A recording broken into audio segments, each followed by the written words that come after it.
Listeners, NerdWallet wants you to let them do the work for you. Looking for auto insurance? The Nerds will match you with top providers in your area in just a few questions. So getting the right rate for you is as simple as going to nerdwallet.com. After all, letting NerdWallet do the work is more than smart. It's genius. Not all applicants will qualify for the lowest monthly payments. NerdWallet Insurance Services Incorporated. California resident license number OK92033.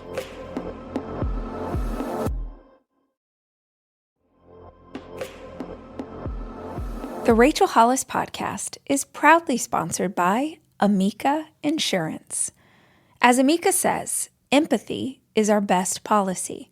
That's why they'll go above and beyond to tailor your insurance coverage to best fit your needs. Whether you're on the road, at home, or traveling along life's journey, their friendly and knowledgeable representatives will work with you to ensure that you have the right coverage in place. Amica will provide you with peace of mind.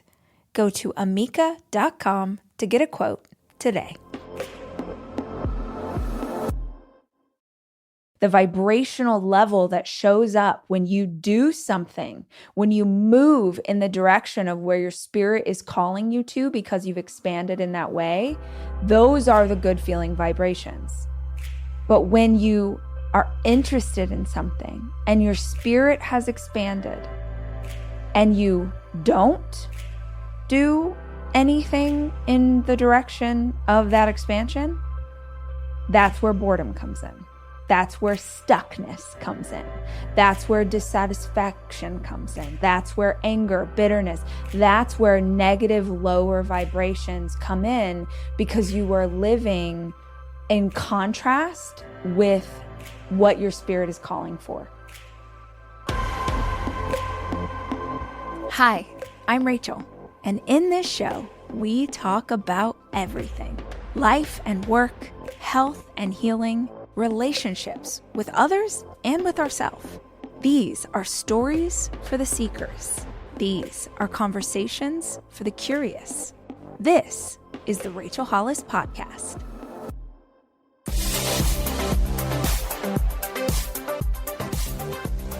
I had an idea for this episode, and I feel like it's a good one. It's one of those that I sort of get a nudge from something in my head or my heart, or hopefully something greater and bigger than me who has some better ideas than I do.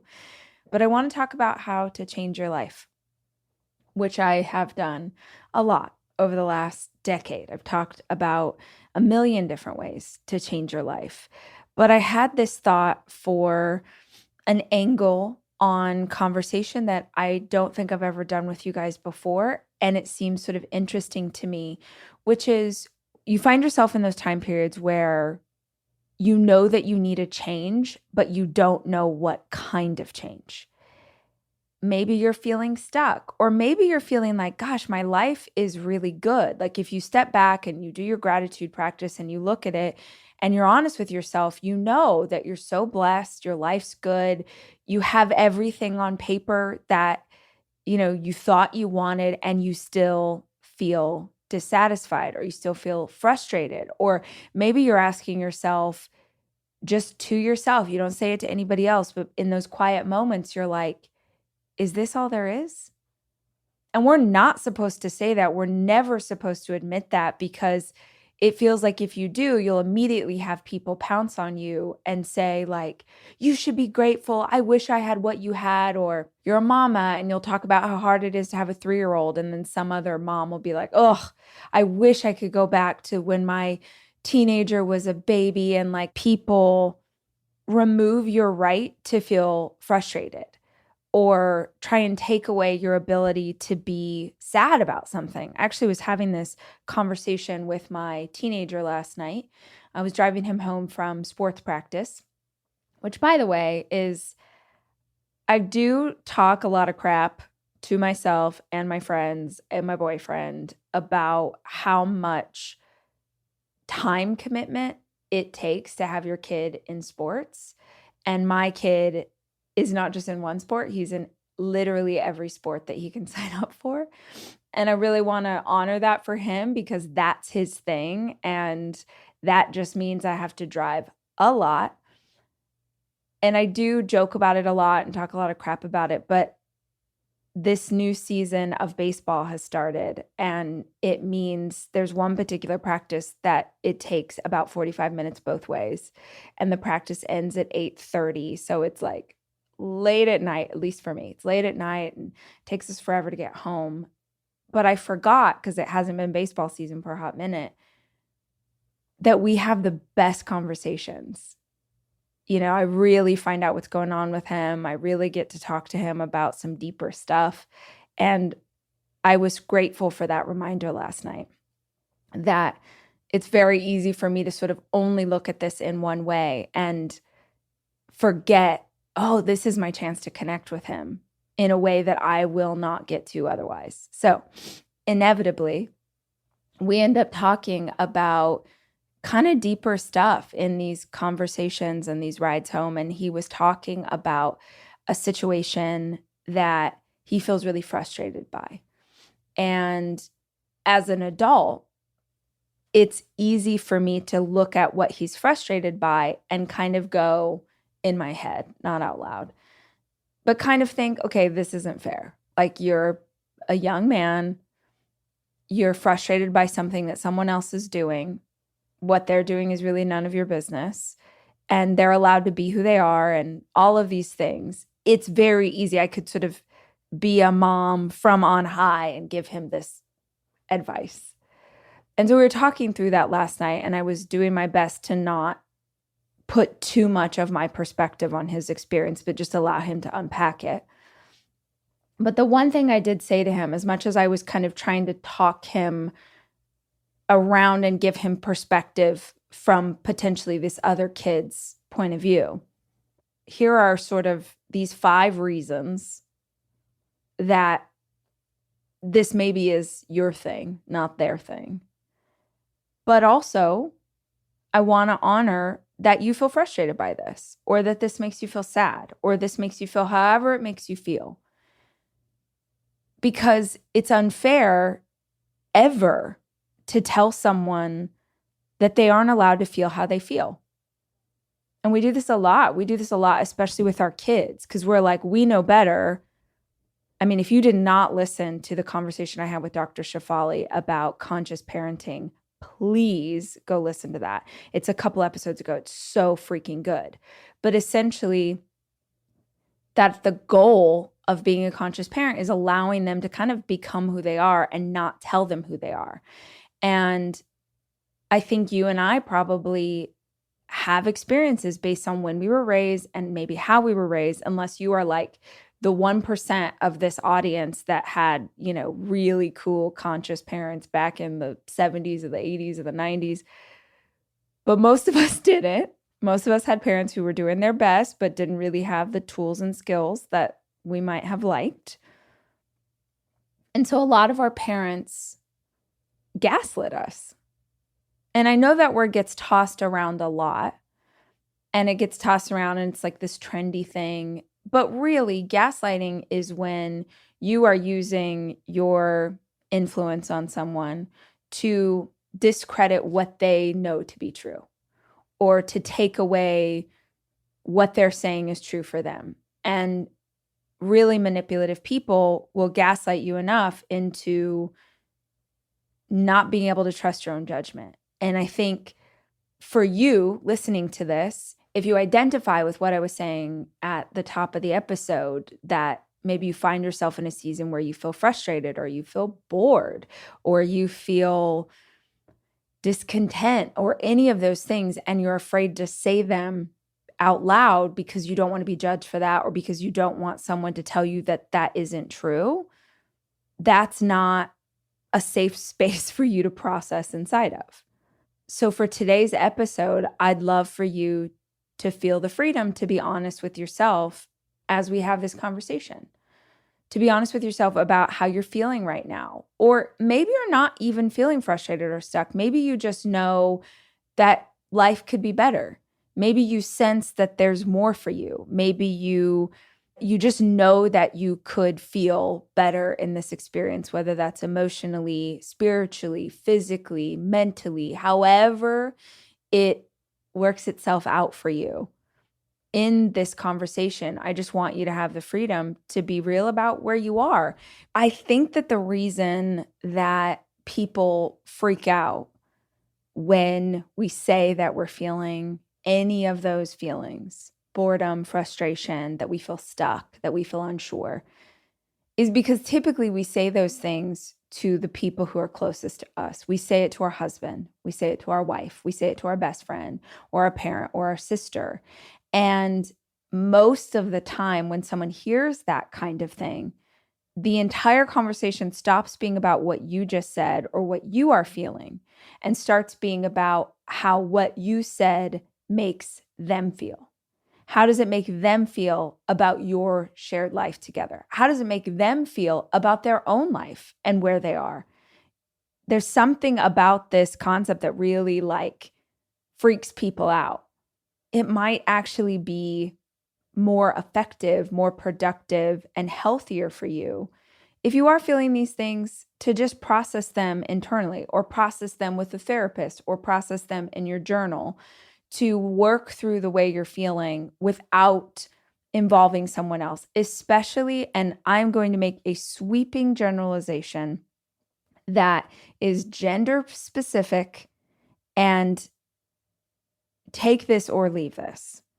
But most men, no, I shouldn't say that. I don't know if all men do this, but a lot of men that I know, my ex-husband, my daddy, my current boyfriend, if you tell them a problem that you're having, their immediate response, I'm pausing because I just want you to complete the sentence like we're in church, is they want to fix it. You are potentially you are saying a thing because you want to process it. You're sort of like, hey, will you hold space for me? But most men, in my experience, hear you say that you have a problem and immediately think, I've got my marching orders. I shall fix this. Bless. So for what it's worth, let's just process this, you and me, and let's talk about ways that you can change. So if you're feeling that feeling of uncertainty, or you're just wanting more, you're craving something, but you don't know what it is, I thought I would talk you through 5 different ways that you can change your life. These are not specific. This is not like walk every day and you'll feel better. It's not that. It's essentially 5 different paths. Imagine that you are at a crossroads. You're standing at a stop sign and you're looking at 5 different roads you can walk down. Now, certainly, y'all, there are more than 5. But I'm going with the 5 most obvious to me, the 5 paths that I have walked down that have changed the trajectory of my life in major ways, and that perhaps you haven't considered yet. Before I tell you what they are, my one request, don't assume that any particular thing I'm going to mention is not for you or not for people like you. You know, we tell ourselves these stories. We say well, that's for people like my sister who are super motivated, or that's for my partner because she is really good at that kind of stuff. Don't assume ever that something is not for you. I cannot tell you how many times in life I have gone years or decades seeing something that I thought was cool, but just assumed I'm not talented enough for that. I'm not graceful enough for that. I don't know how to do. I've just sort of taken myself completely out of the potential of something being for me.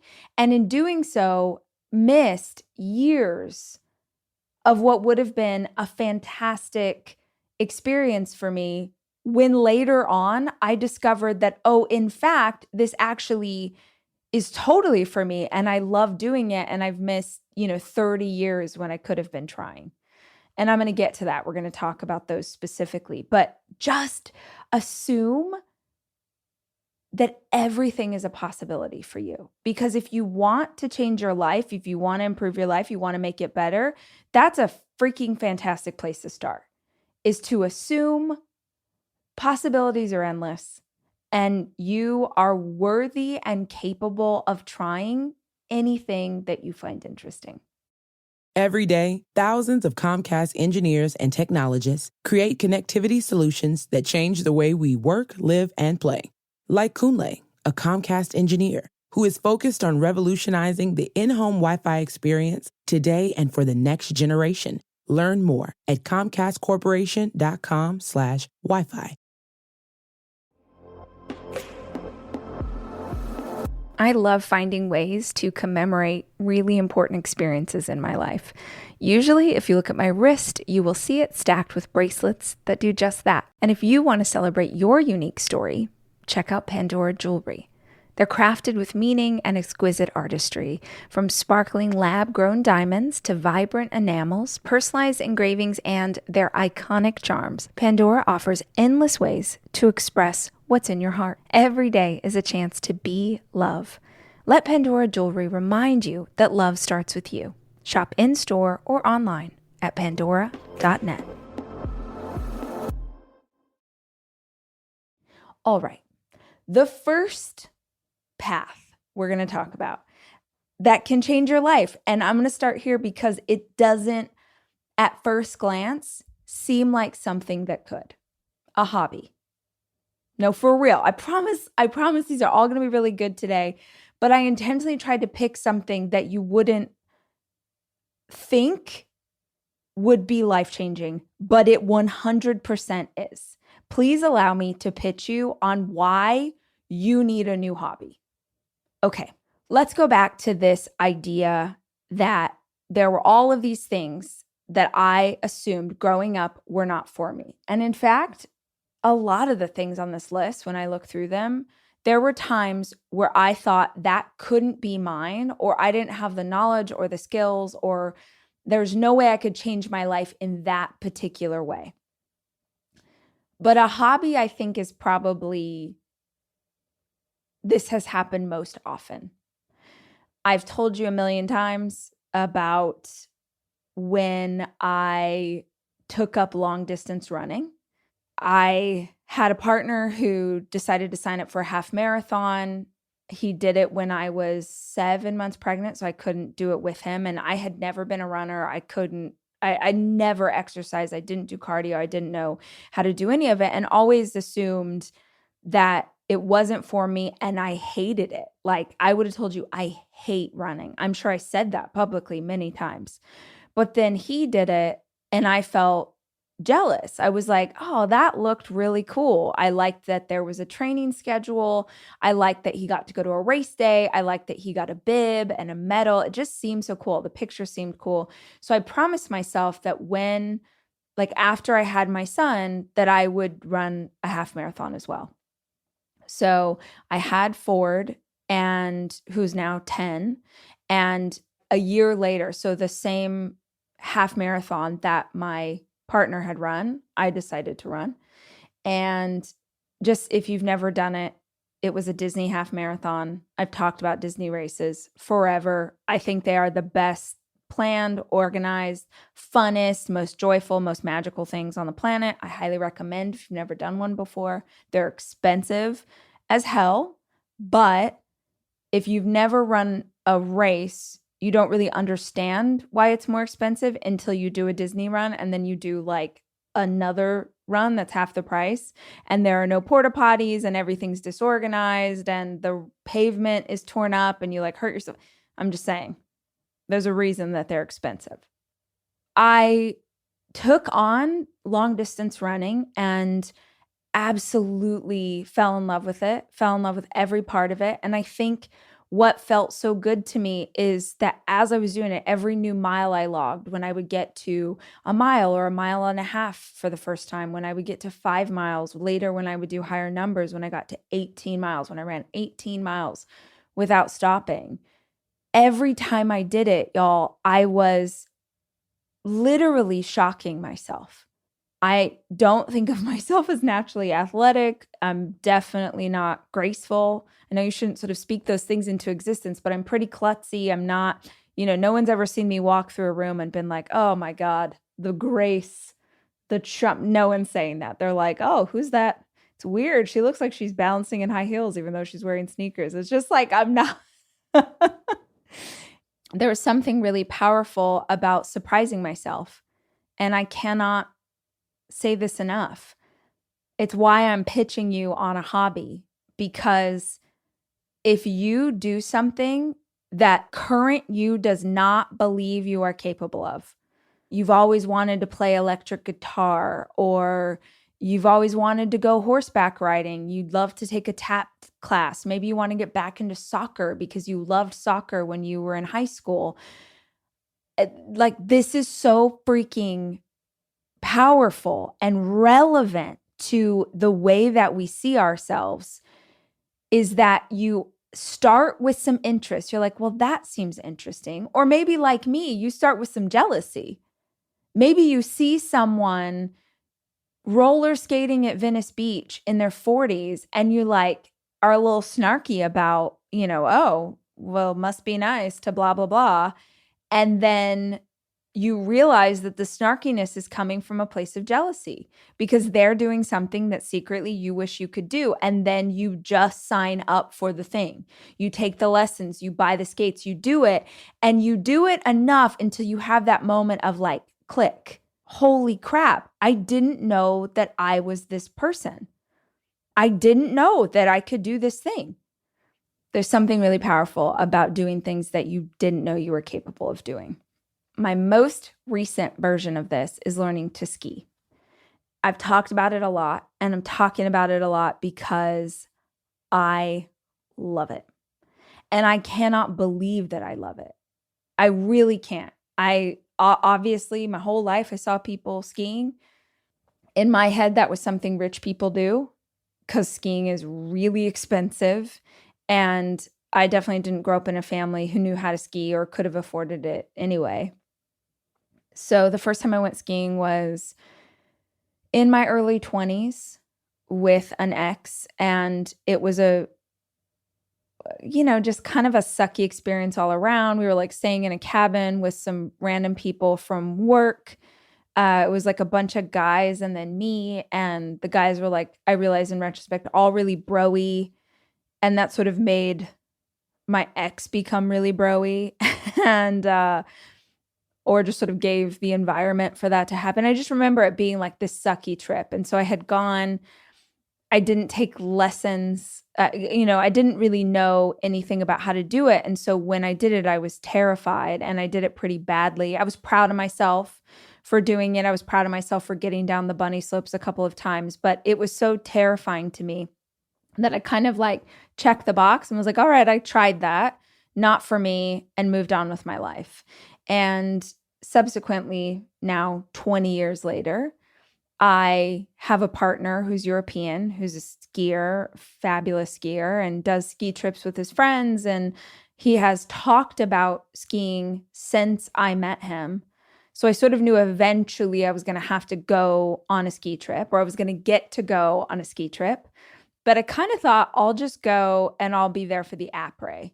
So après ski is like after you ski all day, you go have happy hour, essentially. Because I didn't know that. Maybe you know that, but I didn't know that because I didn't grow up skiing.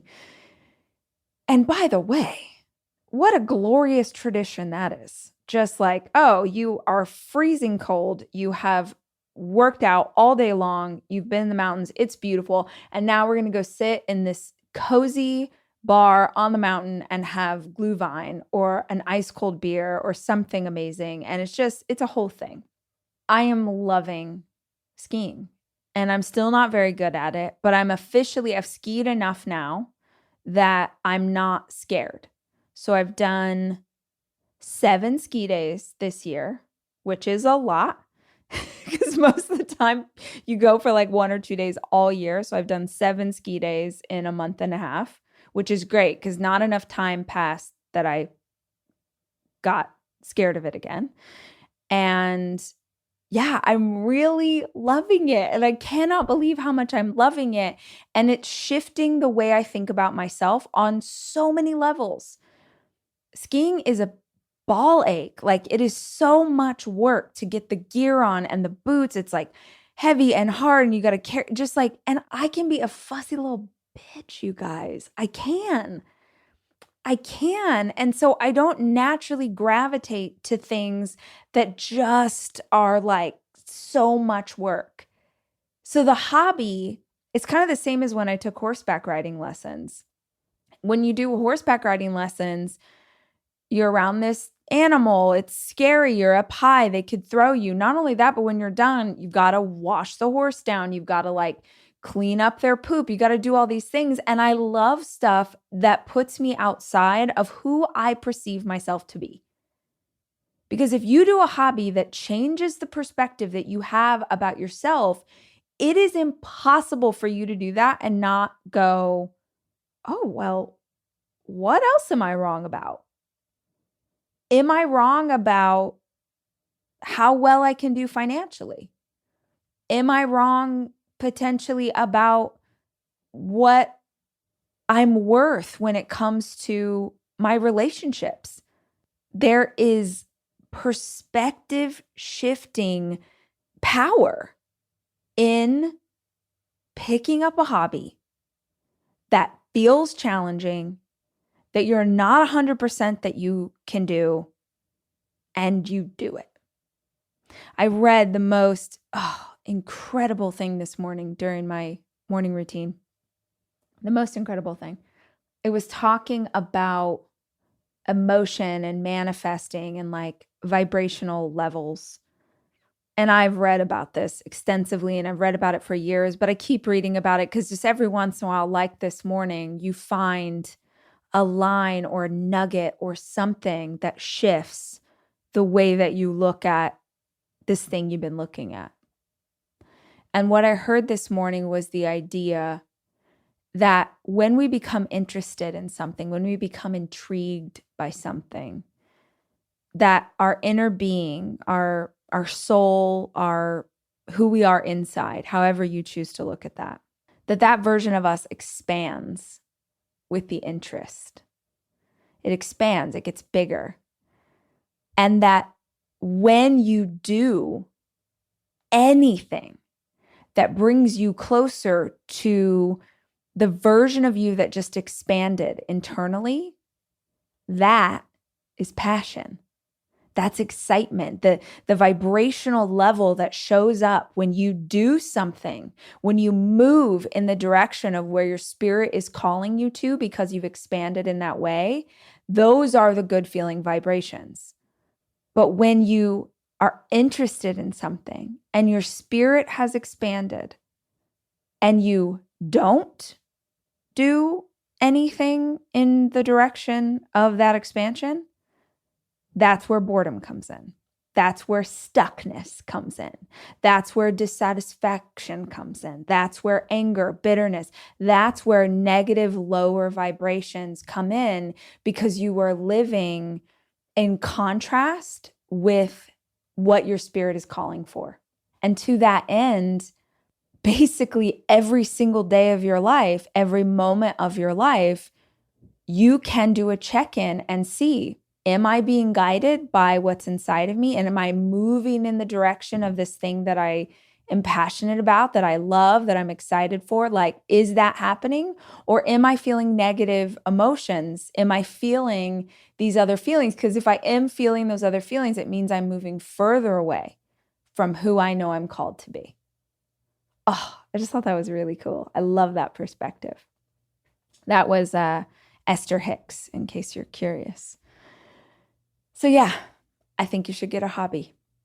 I think hobbies seem trivial, and sometimes even having a hobby might seem selfish, but having a hobby can change your whole life. Every day, thousands of Comcast engineers and technologists create connectivity solutions that change the way we work, live, and play. Like Kunle, a Comcast engineer who is focused on revolutionizing the in-home Wi-Fi experience today and for the next generation, Learn more at ComcastCorporation.com/Wi-Fi. Coming into the new year, it was time for a big reset for our family. We had so much fun over the holidays and we indulged in sugar and all the stuff we normally wouldn't have, which is why I love coming back into a routine with Thrive Market. Thrive Market lets you easily find trusted, family-friendly brands and shop based on your needs. So things like low sugar or gluten-free, organic or high protein, you can filter them without the hassle of grocery store trips. Plus, with the Healthy Swap scanner in the app, you can scan a product you already buy and get instant recommendations for cleaner, healthier alternatives. Ready for a junk-free start to 2025? Head to thrivemarket.com/Rach and you'll get 30% off your first order plus a free $60 gift. That's THRIVE market.com/Rach. thrivemarket.com/Rach. Oh my God, I have to tell you. So this is a big deal today, you guys. My oldest is 16 and he got his driver's license. And this morning was the first time that he drove himself to school. So I made him text when he got there and he just said, I parked. It was horrifying, Mom. So anyway, he made it there and he's alive. Thank goodness. Oh, wow. I have a 16-year-old who drives. That's crazy. Okay, so the first way that you can change your life is a hobby. The second way that you can change your life, don't ignore this one, is to change your health. But you guys know that already. I want to mention it because maybe you need the reminder, maybe you need the nudge, maybe you need the call to kind of get back on the path you started at the top of this year, and maybe you have already found yourself diverted from it. But if you're feeling lethargic, if you're feeling tired, if you're feeling, are your hormones swinging like mine were for years? It took me forever to balance out my hormones. Any of these things that when you sort of check in with self, you understand that you're feeling badly in this season, not because you need to make a change and maybe not because you need a hobby, but because your health isn't where it should be. Maybe you need to go back to therapy. Maybe you need to see a psychiatrist. Maybe you need to start eating in a way that makes you feel better. Maybe you need to start moving in a way that makes you feel better, that honors the body that you have, not the one that the media tells you you're supposed to aspire to. We have talked about health in 100 different ways on this podcast with all sorts of different experts. And there's loads of information you can find, not just from me, but from people that are far wiser than I am on the subject. But I do know that changing my health at different times in my life changed everything else. Getting healthy physically a decade ago changed everything. It took my life in a completely different path. And changing my health in terms of mental and emotional well-being, that's happened more than once. It's a fork in the road. It takes you just in a totally different direction than you were headed, and it gives you clarity and peace of mind and helps you to be a better human, a better friend, sister, partner, mother, husband, like whatever you are. It's going to make you a better leader, a better entrepreneur. Like if your health isn't in check, nothing else is going to be. You could be a billionaire, and if you have deteriorating health, there's not enough money in the world. Steve Jobs, he was that. Steve Jobs died prematurely, and all the money in the world couldn't save him from that. Your health is foundational in your life. So I'm not going to go into a deep dive on why you need to take care of your health, because you know that. I know you do. But I want to include it on the list in case you need the reminder today. If you are taking care of yourself the way that your spirit calls you to. If you feel like you're not, don't allow 1 second of shame to color that awareness, because that shame is just going to slow you down. It's just going to make you feel worse. It's not going to motivate you. It's not going to give you momentum. It's not going to serve you. It's not going to serve you in any way. So don't give it power. One of the most important things we can do when it comes to our health is just to see what's really going on. See it as it is. Don't make it worse than it is. And don't make excuses for why it is the way it is. Just like be real. Be real with where you are. Coming off the backside of the holidays, I always have to have that check-in with myself. Like, okay, you not being able to button your jeans has nothing to do with you being about to start your period. You can't button your jeans because it's the first week of January and you have lived your best life over Christmas, and that's fine and well and good.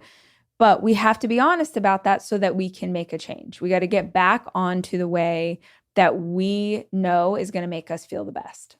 That's the conversation you have. There's no shame. There's no spiraling out, because I know from a million past experiences that if I shame myself about my health, I'll actually just rebel and go further in the other direction, because I'm an emotional eater. And so if I make myself feel negative emotions with my thought process, I'm going to reach for the exact opposite of what I want. But if I'm just real about it, like, ooh, look who had a good time. All right, fantastic. Let's like lay off of the beer now because it's time to head back in the direction of lemon water and feeling better. The third way that you can change your life is to change your work. And in this instance, you can change your work in one of 2 ways. The first is to continue doing the same work, continue the same job or the same business, but to reignite passion and purpose around what you do. So if you're feeling this, discontentment with what you do every single day, first of all, life is too short. Life is too freaking short. And there are too many ways that you can make money to stay indefinitely in a career that you hate. And man, even back in the day when I was working 3 jobs and I was so broke, even then, one of the jobs I had was like, I was in LA and I was, 18 or 19. I was a baby. And one of the jobs I had was working for a manager, like a talent manager. Like she, if you were an actor or whatever, and she would quote unquote manage your career. And it was just gross. The office, the environment, everything about it seemed super shady, and it paid well, but I hated it. Every single day I went there, I absolutely hated going to work. And I did it for like a month, and I was like, nah, I'll get a restaurant job. I'll go be a server or hostess. I can go, work at Starbucks. I wasn't assuming like, oh, well, I can for sure find another job that will pay me 10 times as much money, because I didn't have much experience and I was very young. But I knew I could find a job that was at least that good, but was a better environment. And I think far too often we're getting stuck in ruts and assuming that this is the right choice simply because it's already in play. The ball is already in motion, so we're just going to stay here. Right? This is just what it is.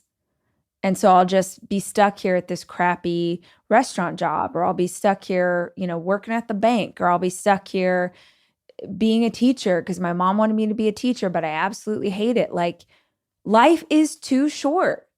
Life is too short to go to work every day. We spend most of our lives at work. If you work full time, you spend most of your life at work, most of your waking hours, certainly. It is too short of an existence to put yourself in an environment every single day where the people are awful, or your boss is a jerk, or you hate doing that thing. And yes, it is a bit of chaos to make a career change, but literally this episode is about how to change. The first step is that you've got to stop being so afraid of what will happen if you change. In fact, change anything today. Make a change. then make another change, then change something else next week. Like if you are so terrified of change that you are willing to stay in an environment, in a relationship, in an experience that you know is terrible for you, you might not be ready to make that drastic of a change, but do something different. Do something different so that you can see that you are alive and you are fine and it all worked out okay. I'm not sure, had I not experienced 15 years of pursuing change, started with little things like hobbies, then became about my health, then became about my work, then became financial changes. And every time one little change stacked on top of another so that I felt more empowered in trusting of myself. See, that's why we're terrified of change, is because maybe we've been taught to rely and count on everyone else around us. And so if we make a change that pulls us further away from that core group, we worry that we're going to be stranded. But the truth is that every time you make small changes and you live, you teach yourself that you can jump without a net because you are the net. You are the one who will catch you if you fall. Once you can learn to count on yourself, you take ownership, full ownership of this experience, and you can make bigger changes. And I'm not sure if I didn't have, 15 years of pursuing change, I don't think I would have had the courage to leave an 18-year relationship that had stopped being healthy long before. Yeah. And I'm not saying that you need to make that kind of change, but the foundation of learning to trust myself gave me the courage to make a massive life change that was very difficult and still is difficult in a lot of ways. But I know that I can count on myself. And I think if I hadn't pursued change so enthusiastically for a decade and a half, I wouldn't have been able to make that decision. So health, hobby, work. With work, I told you there were two ways. So one way to change your work is to just change it. To get a new job, to get a new career, to go to a new industry, or to get a new job in the same industry, but a better environment. The other way is to stay right where you are, but to find a way to give it meaning. There's a whole host of reasons why you might not be able to make change in your career or your business right now, but you can certainly pursue the same career or business, but attach a greater why to it, attach purpose to it, attach passion to it. There is a fantastic quote by, I think, Seth Godin, who says, the opposite of quitting isn't just continuing on as you are. The opposite of quitting is recommitting with passion, recommitting with intensity, getting really excited about what it is that you do, finding a why in it that is greater than the one you currently have. That takes a lot more soul searching. For me personally, it's easier to just make a big move than to try and work on what's here. But I have found that when I recommit with passion, when I work on what's here, those always end up being the more fruitful efforts. They take more effort, but the reward is greater. The next way that you can change, which is really good, is to change and grow in your faith, your spirituality, your consciousness. What do you believe about God, the universe? What do you believe about what is out there? What is bigger than us? This one, I think, just ends up being fascinating. I'm a big reader and I love learning about other people's perspectives. And I think this one's really, really incredible because when I was little, I was raised in an environment that said anybody who didn't believe how our church believed was wrong, was evil, was sinful, was dangerous. And that narrative is hurtful and freaking terrifying for so many reasons. But I think the biggest reason is the divisiveness that it creates, the walls that it puts up, but also the hubris that you may have, the sense that you are somehow better than others if you have that kind of ideology. If you think that your way is the only way, that your God is the only way, that your religion is the right religion, it's actually the most narrow-minded perspective I think you can have. And it's worth saying that if me talking about this is making you feel a certain way, you're feeling some anxiousness in you, you're feeling potentially anger in you, you're feeling like that's not right, like this is the way it's supposed to be. Like if you're feeling those kind of emotions as I'm saying this right now, if you're being triggered by what I'm saying right now, by the suggestion that you could learn about other religions and ways of thinking or whatever, if that's triggering you into negative emotions, dang, that is something to look in and unpack. Because if your faith is strong, if the relationship you have with your creator is intact and strong, it will never be affected by the way someone else believes. Period. If your faith and your relationship with God, with your creator, with whatever you believe in, is pure and strong and connected, then it will never be hurt by the way someone else chooses to believe, by the way someone else votes, by the way someone else loves. If you're being triggered by someone else's religion or someone else's perspective, that says way more about you than it does about them. I'm forever astounded by Americans in particular who passionately fight for the beautiful things about this country. There are a lot of things about this country that are fucked, but there are a lot of things about this country that are beautiful and great.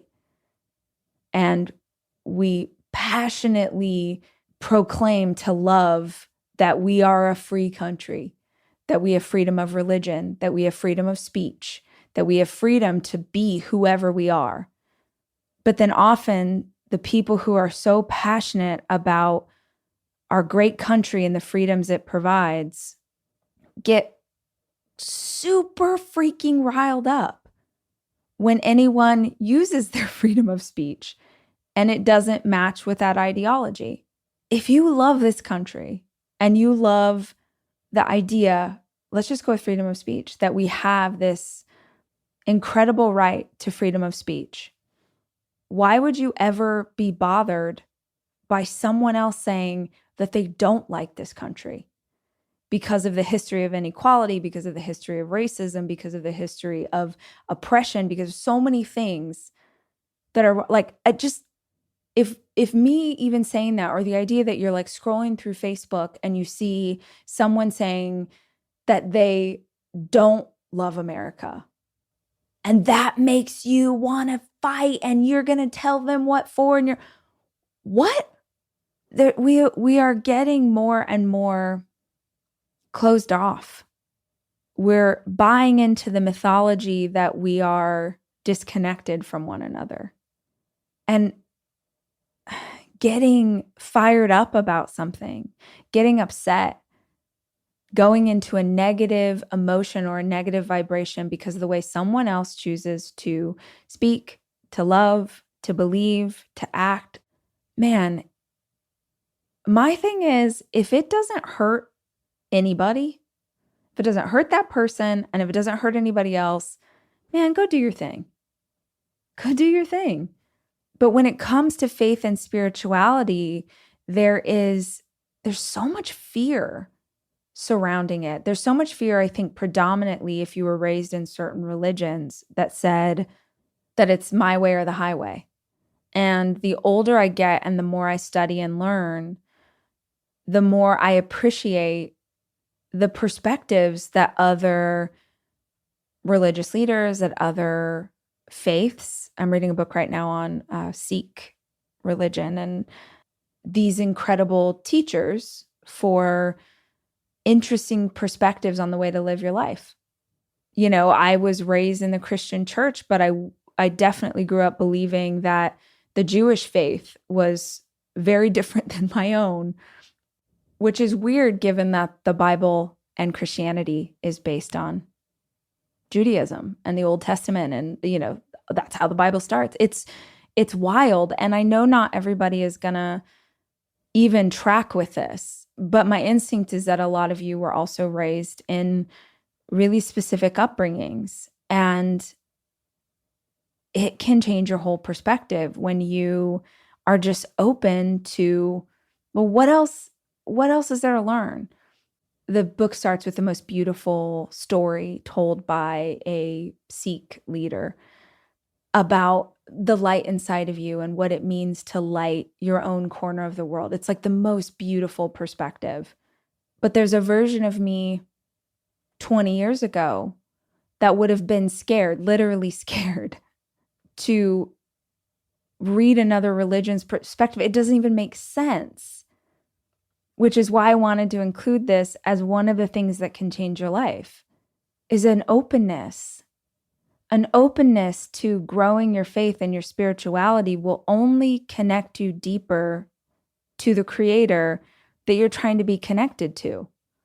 I sort of wonder if the reason that we get so scared of this is because oftentimes, if you have a deeper connection with God, I think it loosens the connection you have with the church. I'm going off on a tangent here for a minute. Or the closer you grow in your relationship to God, the less that connection to your creator needs a conduit of a church. And you may still absolutely go to church as this beautiful practice that you have to feel more connected or to be inside of a community. But you understand as that faith grows richer, deeper, more beautiful, that you don't need anything to access your creator. You don't need a priest. You don't need a church. You don't need those things because God is in you. God is all around you at all times. And so I think that's why it scares people a little bit, because it's like, whoa, this is the most powerful relationship you can have. And potentially you're having it outside of like the parameters someone told you were supposed to. Yeah. That's my perspective on it. And yours can be very different. But deciding to grow in that way, deciding to change in that way, that'll change everything. So it's worth pursuing. The last thing that you can do, if you're feeling a little something and you want to change up your life, is to change the quality of your relationships. This can be friends, family, your romantic partner, but these are really crucial foundations in our life. You know, who you choose to spend your life with, who you choose to make out with, the relationship you have with your parents, with your siblings, with your children, the quality of the relationships you have with self. And I say quality because, you know, they talk a lot about raising the ceiling. Have you ever heard someone refer to that in business, or if you're talking about finances or wealth or whatever, they'll be like, raise the ceiling, like expand your horizons, make it bigger, make it grander, make it all of those things. And you could say that with relationships, right? You could be like, I want to add more friends to my life, or I want my, romantic partner to be like, we can't keep our hands off each other and we act like teenagers and we're making out all the time, so passionate and exciting and all of this stuff. But I actually don't think that that is the healthiest way to pursue change when it comes to our relationships. I think that the healthiest way to pursue change is not to raise the ceiling. It's to raise the floor. It's to change the quality of what you are willing to accept inside of your relationships. It's to put up boundaries. It's to say, never again will I accept less than this, because never again will I offer less than this. So if I'm not willing to offer less than this, then by God, I am not willing to accept less than what this is. It's not expanding the ceiling, it's raising the floor. What's beautiful about that is that you have a new foundation.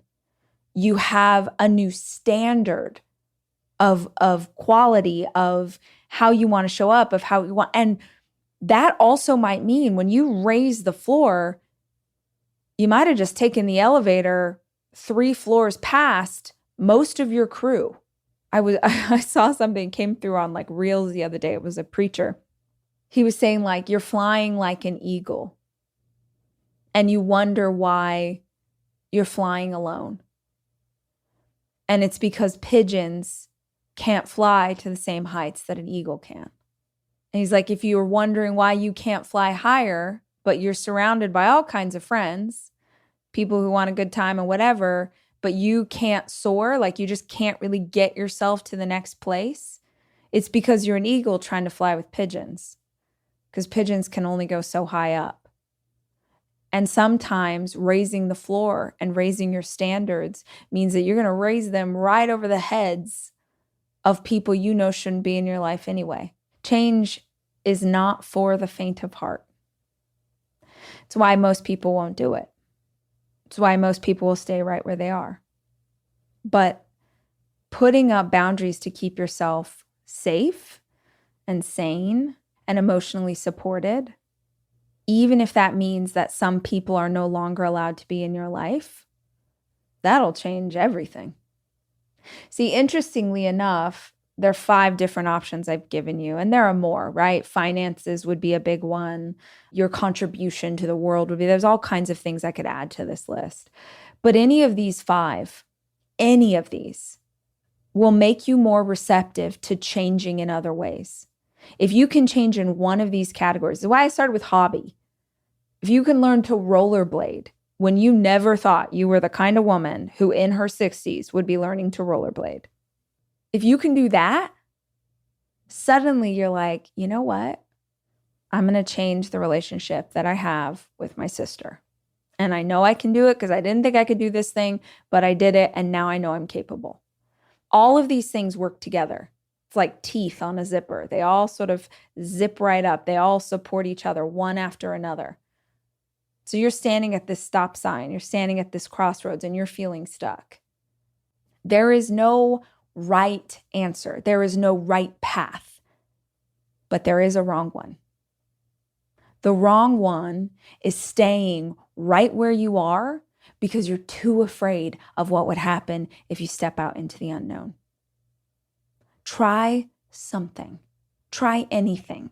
Try any one of these paths. Pursue it in any way. Start doing research. See if you can get pumped up about something. See if you can get excited. Like I started following skiers on Instagram because like I am a skier and I'm liking this new hobby that I've learned to do. But like I get myself excited by images, video, YouTube, podcasts. Like I research and like fill my spirit, fill my feed, fill everything I'm seeing with this new thing I'm into. If I was pursuing health, I do the same thing. If I want to change my relationship, same thing. Faith, same thing. First, you research, you arm yourself with information. The second thing you do to change is study. Get books, watch YouTube videos, listen to podcasts. Maybe you go to a conference. In my case, I wanted to learn to ski, so I got lessons. Study it. Pump yourself up with the research. Learn, study what it is you're doing. And lastly, you got to apply it. You know, they say knowledge is power. Knowledge is not power. Applied knowledge is power. So you've got to take these things that you've learned and start living your life in a new way. Not occasionally, not every once in a while. Change is an everyday decision. Every freaking day you wake up and you make the decision to keep the change in motion. Because if you stop, it takes so much momentum to get going again. But if you just keep the ball in motion, even if it's like by tiny little inches, a month from now or 6 months from now, you'll look back and you won't even believe how far you've come. I'm going to use one more skiing analogy for you today. It's really scary to ski down a snowy mountain if you're not used to it. And one of the things my friend Amy told me that her dad told her when she was little was, yes, you're scared. Yes, it feels fast. Yes, you're unsure. But you're going to ski down the mountain and then you stop and rest. And every time you stop and rest, look backwards, look up the mountain and see how far you've already come. And seeing how far you've already come gives you the courage to ski a little bit more. I hope that something I said today was helpful, guys. And I hope if something I said today stirred you up or made you feel a certain way, that you'll take a deeper dive into why that is. We don't get emotional without cause. There's always something in us, a calling of spirit, or a thing that we need to look at, or an area we need to unpack. But if you're feeling a sense of it's time for change, yeah, pay attention to that voice inside you that's calling you in a certain direction. I'll be back soon with more info. Until then, I just want to remind you about the podcast hotline. I do episodes where I answer caller questions. You call in, you leave a voicemail just like old school. You can do it anonymously. You can tell me exactly who you are, but the number is 737-400-4626. You can also find it in show notes, but call and ask me a question. Maybe you want me to take a deeper dive on something I said today, or maybe there's an area I haven't talked about, or maybe there's a person that you're like, oh, Rachel, you have got to talk to fill in the blank celebrity or author or this person because I think it would be the best combo. Everything in the show is a reaction to you guys, is building it for you guys and what you're telling us and what you're loving. So keep it coming. Call the hotline. And until then, I will leave you with a reminder in case you haven't heard someone say it recently. I love you and I'm rooting for you. The Rachel Hollis podcast is produced by me, Rachel Hollis. It's edited by Andrew Weller and Jack Noble.